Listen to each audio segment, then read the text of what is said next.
Marvel cinematic universe का probably आप सभी का सबसे ज़्यादा या फिर one of the most favourite character है ना। और जो रॉबर्ट डाउनी जूनियर का पर्सनल ऑरा है वो उस कैरेक्टर के अंदर, जो टोनी स्टार का कैरेक्टर है, परफेक्टली सिंक इन बैठता है।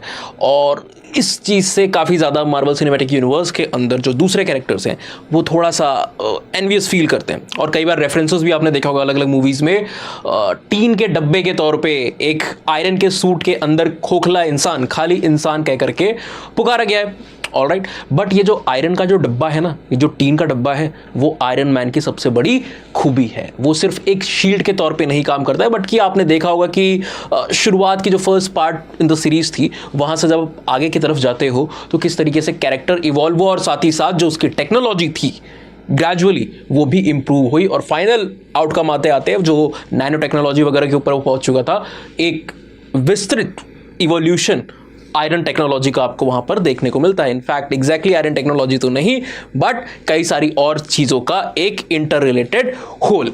अब यहां पर मैं इन सारी बातों को क्यों कर रहा हूं, क्योंकि ऐतिहासिक दृष्टिकोण से अगर आप देखते हो तो आयरन का जो आविष्कार है, आयरन की जो डिस्कवरी है, इनफैक्ट है ना, आयरन की जो खोज है, आविष्कार नहीं, आयरन की जो खोज है, ये चीज एक लैंडमार्क इवेंट की तरह रही है अगर आप इतिहास को उठा करके देखते हो। और एक बहुत बड़ा सवाल ये निशान रहता है इतिहास में कि आखिरकार ये आयरन की डिस्कवरी हुई कब से और इंडिया में ये कब से आया। अभी तक या फिर अभी से लगभग कुछ आप दशक पहले चले जाते हो तो एक जो वेस्टर्न कॉलोनियल इंटरप्रिटेशन है इंडियन हिस्ट्री का, वो हमें ये बताता था कि जो आयरन टेक्नोलॉजी है ये कोई ऐसे हवा में तो मिलने नहीं वाली, alright, easily readily ores available है आपको आयरन के, बट जिस टेम्परेचर पे आप यहां पर स्मेल्टिंग करोगे वो काफी ज्यादा हाई है और उसको झेलने के लिए जो फर्नेस आपको चाहिए वो भी इतनी आसानी से अवेलेबिलिटी नहीं हो सकती है। तो ग्रेजुअल एक डेवलपमेंट कॉपर ब्रॉन्ज और जो आयरन एज का हुआ, ये काफी लंबे समय में हुआ, जिसको हम CBI स्टैंड बोलते हैं, कॉपर ब्रॉन्ज और आयरन, द CBI है ना, सेंट्रल ब्यूरो ऑफ इन्वेस्टिगेशन नहीं, कॉपर ब्रॉन्ज और आयरन टेक्नोलॉजी।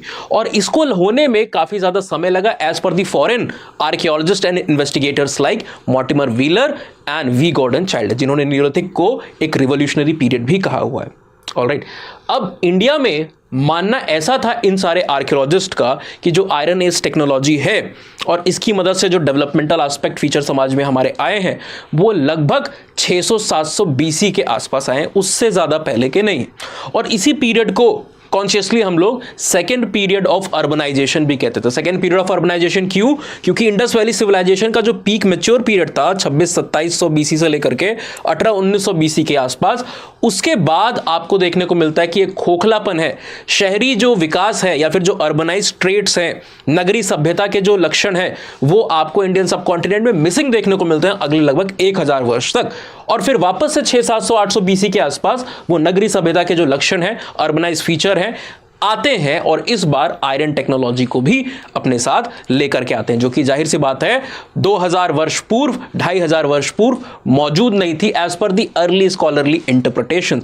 बट जो रीराइटिंग ऑफ द हिस्ट्री हुई है ना, जो रिसेंट रिसर्चेज हुई है, उसने कॉलोनियल माइंडसेट को काफी ज्यादा चैलेंज किया है और बताया है कि भैया 800, 1200, 700, 600 तो छोड़िए, 2000 BC के पहले भी इंडिया में आयरन एज टेक्नोलॉजी प्रिवेल कर रही थी। कहां पे कर रही थी, एविडेंसेस हमें कहां मिले, उसको हम यहां पर डिस्कस करने वाले हैं। तो जैसा कि आपको बताया, आज से लगभग 7-8 दशक पहले की बात है, या फिर अगर आप और थोड़ा पूर्व में जाते हो, एक कॉलोनियल इंटरप्रिटेशन चीजों को देखने का था। और कॉलोनियल इंटरप्रिटेशन का भी आप बहुत हद तक ये नहीं कहोगे कि उनकी गलती है। क्यों? क्योंकि एविडेंसेस, इतिहास को हमेशा एविडेंसेस के बेसिस पे लिखा जाता है।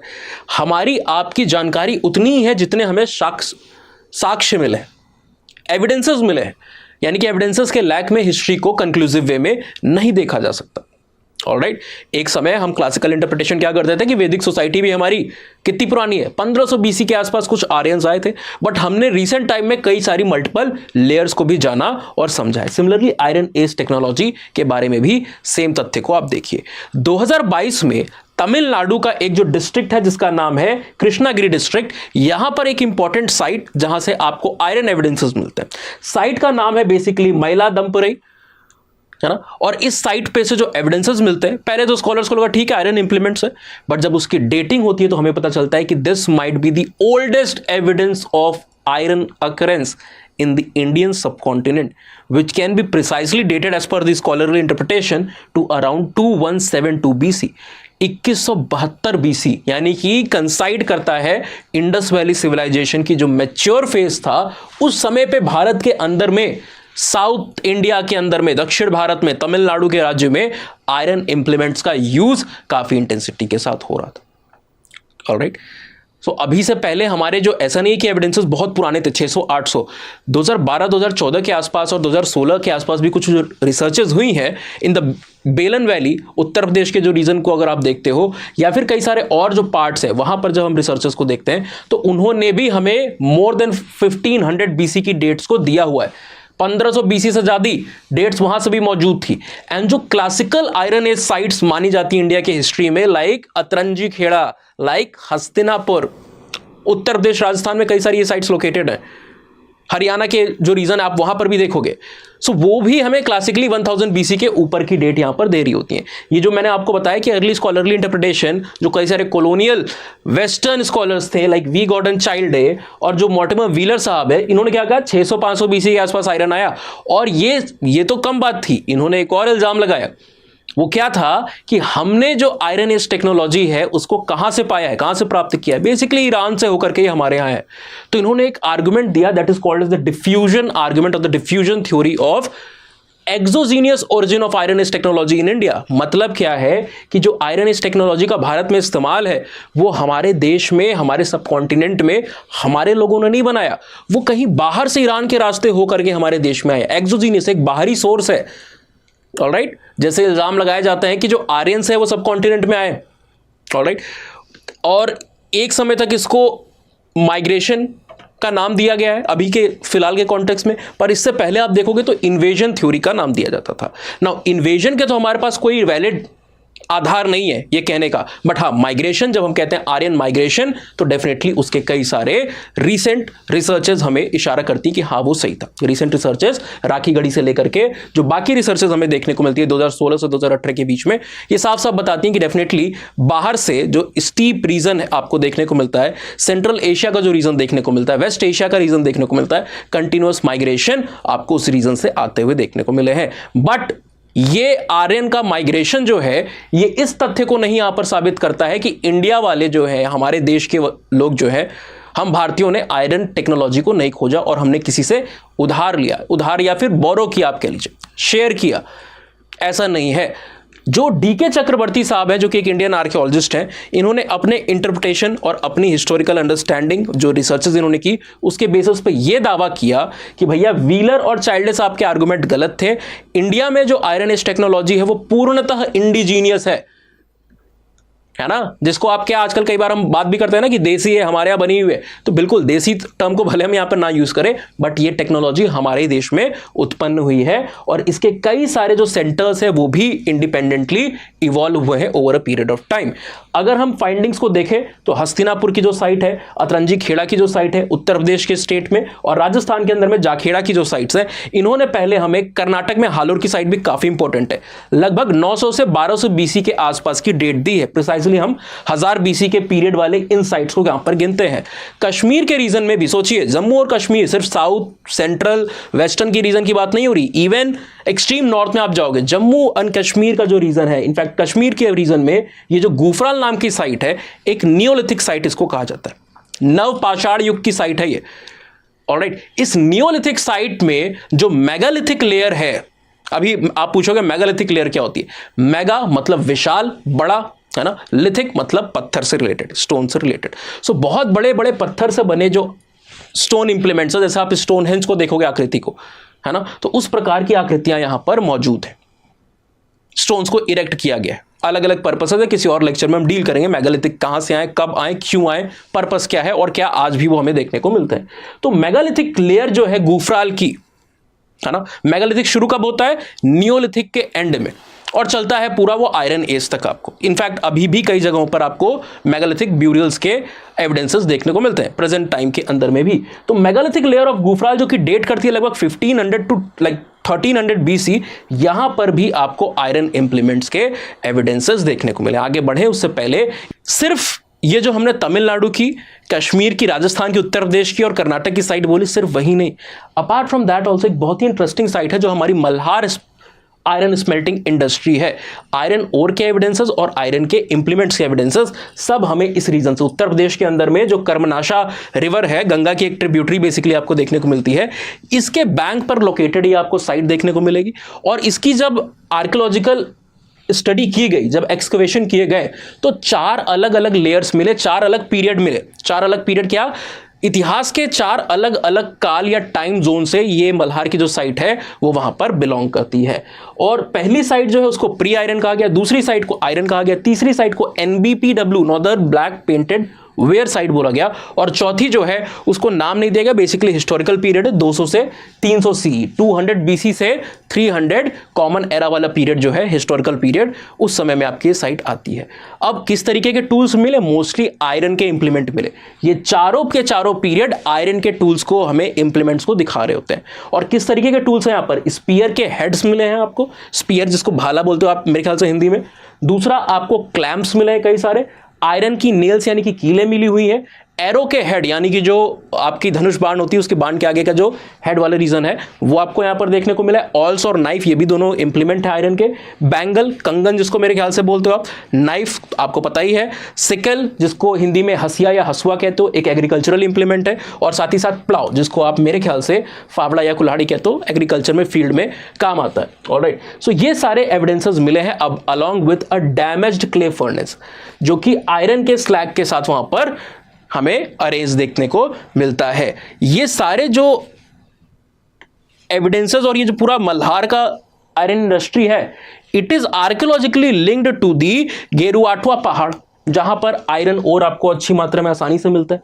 तो माना जाता है कि आयरन ओर को यहीं से लाया जाता होगा और फिर उसको आयरन इंप्लीमेंट्स में, आयरन यूजेबल आयरन में कन्वर्ट किया जाता होगा, स्मेल्टिंग जो है उसकी वो की जाती होगी। ठीक है, so that is why Malhar smelting industry is also very important from us. अभी जो लेटेस्ट डिस्कवरी है 2022-23 की, जिसकी हमने अभी बात की थी आपसे, है ना, तमिलनाडु के अंदर जो साइट आपको देखने को मिल रही है कृष्णगढ़ी के रीजन में, कृष्णागिरी के रीजन में, ये एक हैबिटेशन और ब्यूरियल माउंड है। एक ब्यूरियल माउंड क्या होता है? एक आप कह सकते हो कि एक डोम शेप कन्वेयर वहां पर बना होता है और उसके अंदर में कई सारे लोगों के, जो मृत लोग होते हैं, उनके बॉडीज को रखा जाता है। अलॉन्ग विद दैट उसके साथ साथ वो ब्यूरल की जो पहाड़ी, उसके साथ साथ हैबिटेशन माउंड भी आपको देखने को मिलता है, यानी कि ऐसे ऊंचे टीले वाले एरिया जहां पर लोग बेसिकली रहते थे। अब ये पूरा का पूरा जो सेटलमेंट है ये हमें मेगालिथिक ब्यूरल साइट के तौर पे देखने को मिलता है। मेगालिथिक अभी आपको बताया, ब्यूरियल आपको पता है जहां पर इंसान के अवशेषों को दफनाया जाता है। कई सारे जो कान सर्कल्स हैं, क्या होता है, आप गूगल पे सर्च कीजिएगा, मेगालिथिक का लेक्चर होता तो मैं जरूर आपको इमेज दिखाता। कान सर्कल एक टाइप के मेगालिथिक ब्यूरियल होते हैं, कई तरीके के मेगालिथिक ब्यूरियल होते हैं। सैक्रोफेगस होता है, अर्न ब्यूरियल होता है, डॉल्मेन होता है, मेनहिर होता है, डॉल्मेनाइट सिस्ट होता है। उसमें से जो 2 प्रकार है, कान सर्कल और सैक्रोफेगस, इंसानी आकार के एक कंटेनर टाइप में आप देख सकते हो, आकृतियां होती हैं पत्थर की बनी हुई, स्टोन की बनी हुई, ऑलराइट, और उसके अंदर में चीजों को आप दफना सकते हो।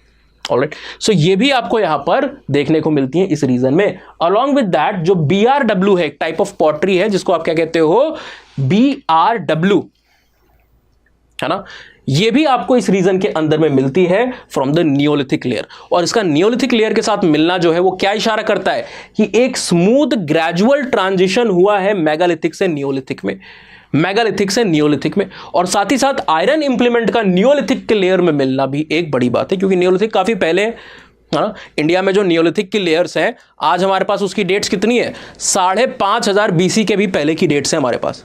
ऑलराइट, मेहरगढ़ भी जब इंडिया का पार्टीशन नहीं हुआ था, मेहरगढ़ की साइड को आप देखोगे 7000 BC के ऊपर की डेट्स दिखा रही होती थी।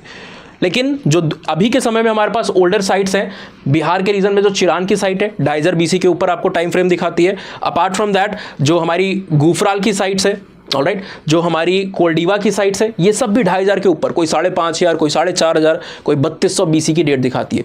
सो नियोलिथिक लेयर जो कि इतनी पुरानी है, 7, 7.5, 8000 साल पुरानी है, उस लेयर के अंत में आयरन इंप्लीमेंट्स का मिलना एक बड़ा आश्चर्य था alright, although later phase of neolithic में मिली है, but still it is a very important and relevant discovery कि हमारी iron age technology neolithic layers के साथ जुड़ी हुई है। आप ओल्डेस्ट साइट जिसका हमने यहाँ पर जिक्र किया 2022 की जो रिसर्च है लेटेस्ट, उसको अगर देखोगे तो इस तरीके से आयरन इंप्लीमेंट्स और कई सारी जो पॉटरीज हैं और भी कल्चरल जो अवशेष होते हैं वो आपको यहाँ पर देखने मिल रहे, इस खुदाई के अंदर में ये आपको देखने को मिल रहा है। तमिलनाडु की जो साइट है ये लेटेस्ट रिसर्च है ना, 1-2 साल पहले आई हुई है, और बाकी जो रिसर्च है वो 2015-16 की है, कुछ तो और भी ज़्यादा पहले की है। अतरंजी खेड़ा और जो हस्तिनापुर वाली रिसर्च है वो तो 5-7 दशक से ज़्यादा का समय हो चुका है। बीबी लाल साहब जो कि अयोध्या के एक्सकवेशन में जुड़े हुए थे, उनके टाइम फ्रेम की सारी रिसर्चेस है। इससे हम कंक्लूड क्या करते हैं कि इंडिया के अंदर में जो आयरन एज की एंटिक्विटी हम पहले जितना समझते थे उससे काफ़ी ज़्यादा पहले की है। हम 600, 800, 1000, 1200 समझते थे, अभी की जो डेट्स आ रही है वो 2200 बीसी का जो लेवल है उसको टच कर रही है। 2100 के ऊपर की डेट हमें तमिलनाडु में मिल गई, और आने वाले समय में देखना बाकी है कि कितने पुराने अवशेष हमें आयरन एज में मिलते हैं। एक इंटरेस्टिंग बात और है जिसके ऊपर आपको थोड़ा सोचना चाहिए कि ये जो साइट है यहाँ पर आयरन इंप्लीमेंट्स मिले हुए हैं, बट जो कमिटीज हैं जिन्होंने रिपोर्ट को पेश किया, इस साइट की जो रिपोर्ट पेश हुई है, एक्सकवेशन रिपोर्ट जिसको आप कहते हो, है ना, खुदाई करते हो उसके जो अवशेष मिलते हैं उसके लिए आपको रिपोर्ट बनानी पड़ती है कि क्या कुछ मिला, क्या क्या चीजें थी, उसका डिस्क्रिप्शन, नंबर और नेचर। इस रिपोर्ट के अंदर में कहीं पर भी यह जिक्र नहीं था कि यहां पर आयरन इंप्लीमेंट्स मौजूद थे। तो ये क्यों है? हो सकता है कोई एरर, हो सकता है कोई अधूरी रिपोर्ट है, जो भी हो इसके ऊपर we need to think upon, and definitely अगर ऐसी चीज मिलती है हमें तो उसको हमें और भी ज्यादा प्रचार करना चाहिए, ऐसी चीजों को और भी ज्यादा पॉपुलराइज करना चाहिए, जिससे पता चले कि हमारा जो सिविलाइजेशनल हिस्ट्री है वो महज 1000, 1200, 2000 साल की नहीं है आयरन एज के संदर्भ में, बल्कि उससे भी ज्यादा पहले की है।